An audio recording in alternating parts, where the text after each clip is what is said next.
Welcome back. You're watching Daily Report here on TV47. We continue pace with the conversation, just looking at the Computer Cybercrimes, of course, Amendment Act 2024 that we've had the court challenging some section of it, Section 27. And this is the latest development. And I'm holding court, as I mentioned earlier, with the director of the National Computer and Cybercrimes Coordination Committee. This is Dr. James Kimuyu.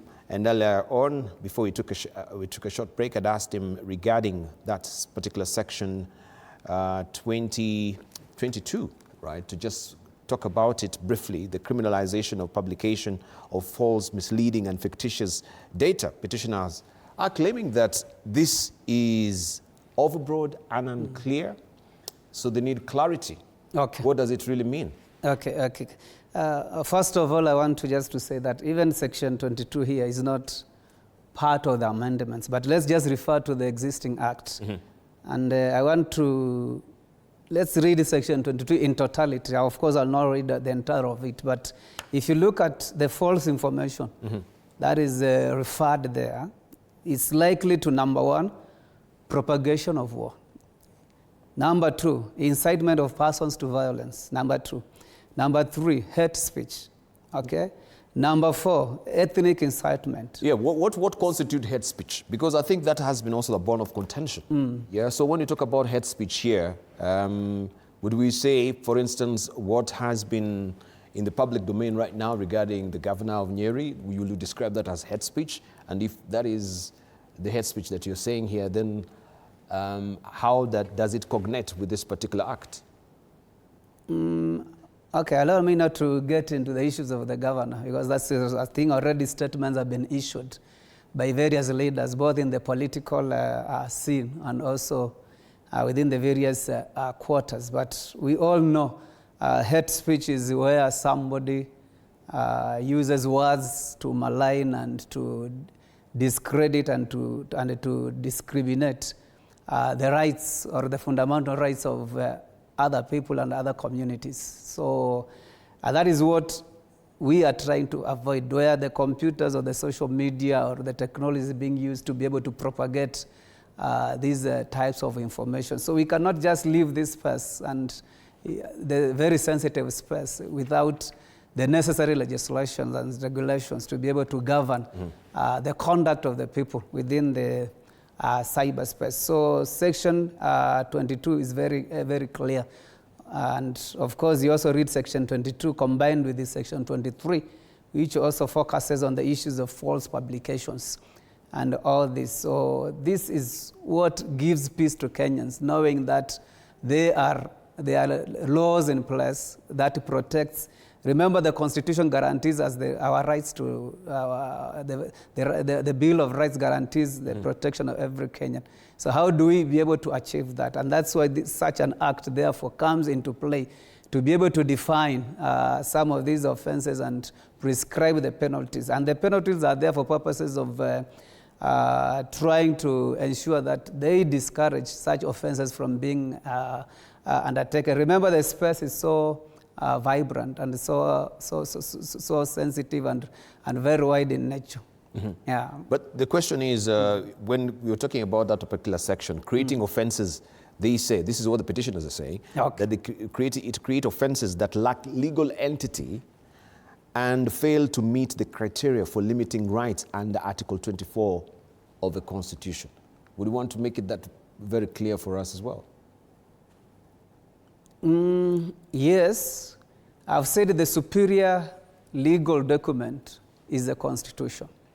But the Constitution cannot be able to describe each and every... Yeah, but it's the superior... That's why we need these parliamentary acts and pieces of legislation and regulations to be able to give life to the Constitution. So if the Constitution gives me the freedom of expression, then the same Constitution also protects my fundamental rights. Then how do we balance between the freedom of expression and the protection of those fundamental rights?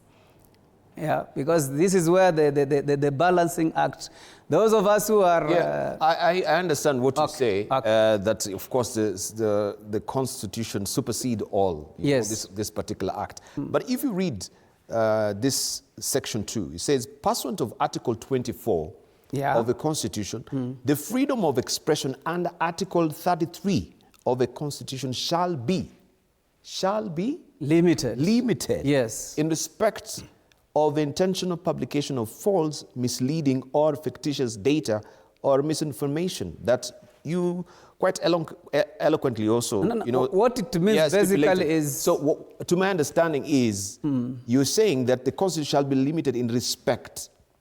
Okay, you are allowed... Can you clarify that? Yes, I will. It means here you are allowed, or you have the freedom of expression. First of all, as guaranteed by the Article 33 of the Constitution. But in exercising that freedom of expression, ensure that you don't cross the following boundaries.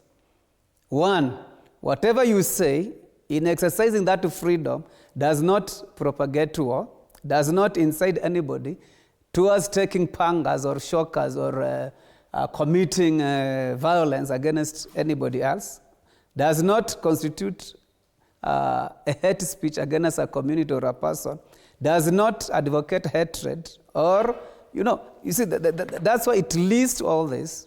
Yes, we guarantee you a freedom of expression, but ensure that the following is observed. So that now in exercising our freedom of expression, we are not fighting. We are not inciting people to war. We are not killing. We are not undermining any community or any. But people will wonder when you're talking about propagating war. Statements can propagate war, and what a statement you take to be very offensive to yourself might not be offensive to me, right? We've known of other jurisprudence where they've been called cockroaches, and that has instigated war, right? Will that also be, the same when we're talking about the features of people that also they might take special umbrage and go to war? Because this seems to be like a very open-ended statement here. Propagate war. What really constitutes propagating war? There are many nuances there. So you've made it to be very descriptive and not prescriptive. People are saying, can we have specificity? I've said even the legislation we are dealing with here is not the part of the amendment. But let's just address it because we are here. And I will say people views and people perspectives are different. And that's why we usually have what we call the three arms of government. Those who make the law, okay? Those in the executive, and those in the judiciary. And of course, those who make the law represent the people because they are elected by the people. Now, should any piece of legislation, for that matter, be construed that it has some issues, that's why we have the courts, and I'm happy to see that the courts are able to respond to some of these issues. But having had all the cases, then we'll have the final determination. But this law has been there, and it's done its work. And should the people feel that it has an issue, then through their elected representative, they can still go back and be able to carry out amendments. And those amendments will be taken on board based on merit or demerit. So we are not here just to defend the law. The law is for the people and not the people for the law. All right. Yeah. We have also clause 4. Law enforcement agencies have been given sweeping powers to demand user data from service providers. You're infringing all my rights. We will have, documents that we signed, terms and conditions, that my information will be protected. But now you're also giving the law enforcement agencies all the sweeping powers to come and have my information or my data retrieved when they are doing the traffic data, that is the real-time traffic data monitoring. I will not say that anybody has been given sweeping powers. I think via courts. That is over. No. But can we go to the clause itself? Okay. Yeah. Sweep it there and then you tell me. Yeah. Is it in the new amendment or in the old? No, it's in the new amendment as well. Okay, yes. Fine. Let's have a look at it. The amendment is here. Okay. When you're looking at the real time, when you're looking at the real time, Let me try and retrieve it here. When you're looking at the real-time trafficking, because the only amendments we have in the new piece of legislation, of course, is I've talked about access, trying just to give it further clarity. The 5 new definitions.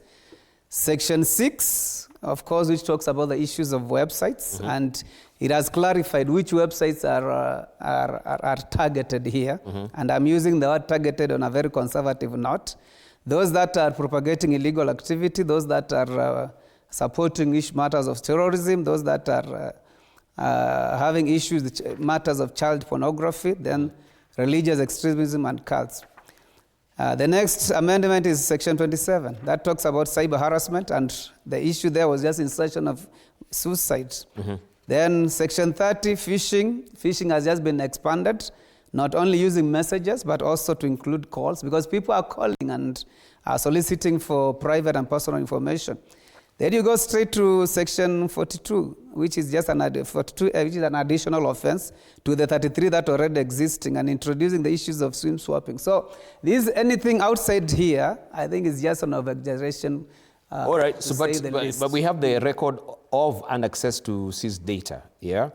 Where a computer system or data has been removed or rendered inaccessible following a search of seizure under 48, the person who made the search shall, at the time of the search or as soon as practical after the search, make a list of, let me read Section 2 where I'm really concerned. Subject to subsection 3, a police officer or an authorized person shall, on request, permit a person who had the custody to control the computer system, has a right to any data of information seized or secured, has been acting on behalf of a person under subsection A, 1A or B, to access and copy computer data on the system, to give the person a copy of the computer data. The police officer or authorized person may refuse to give access to or provide copies under subsection 2 if they have reasonable grounds for believing that giving the access or providing the copies may constitute a criminal offense, prejudice the investigation in connection with the search that was carried out. Let me try and get the, expedited preservation and partial disclosure of traffic data, where a police officer or an authorized person has a reasonable ground to believe that any specified traffic data stored in any computer system or computer data storage medium or by means of a computer system is reasonably required for the purpose of a criminal investigation, and there is a risk of vulnerability that the traffic data may be modified, lost, destroyed, or rendered inaccessible, the police officer or an authorized person shall serve a notice on the person who is in the possession of control of a computer system, requiring the person to undertake expeditious preservation of such available traffic data. The specific clause that I'm looking for is not really coming up here, but you understand what I'm really talking about. I do understand, and that's a very straightforward, I've just read robustly. Very straightforward provision. Remember, you've read the word criminal, okay? So what you're trying to say here, once an offense is committed, and this is not an offense committed against the government, it's against people and against organizations. Once a report is filed with the necessary security agents, especially the police, then an investigation is conducted. And remember, the people doing investigations are not the ones doing the prosecution. The people doing the prosecution are not the ones who are going to prescribe or to determine that an offense has been committed. So there are so many checks and balances within the entire system, both in the government, within the people, and within the private sector, and all that are involved to ensure that there is no abuse in the implementation of this law. Remember, it is not the police who made this law. This law is made by the parliamentarians, our honorable members of parliament, who represent the people of Kenya, who elected them. Then once it is made, then it is handed over for implementation by all the people involved, including the law enforcement officers. So once an offense is committed, it's reported, and the investigation is done. There's nobody who will go to retrieve information without, number one, has it been reported? Number two, is an offense being suspected to have been committed. And being investigated does not mean that you are guilty. And that's why once the investigation is complete, then the Office of the Director of Public Prosecution has competent officers to be able now to review And if he finds that there is enough evidence to be able to take it to the next level of prosecution, yes. If not, then it's referred back for clarification or additions or any other subtractions. And we've heard of many cases where the office of the prosecutors said, okay, this is not enough to be able to sustain a case. So I want to speak to Kenyans, and thank you for this opportunity to assure them that the law is there to give them the peace of mind to do and to conduct their business within the cyberspace without fear or contradiction, either from any quarters. But I'm absolutely confounded by the hefty fines. Whereas we have the Principal Secretary, Minister of Interior, Dr. Raymond Molo, saying that the primary objective of this particular act is to ensure a safe and a trustworthy digital environment that supports innovation, e-commerce, online service delivery, and the protection of personal data.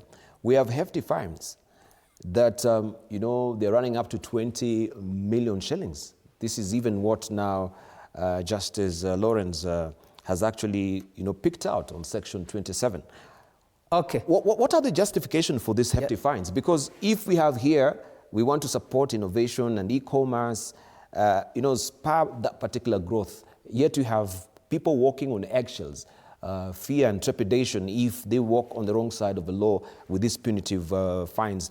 What are the justifications for the hefty fines? How do they really end up here? Okay, 20 million. Before I talk about the 20 million, let me say the hefty fines have been there, okay, hefty in quotes. It depends now with whom are you referring to. Because now... It's relative. Yes, this heft is very relative.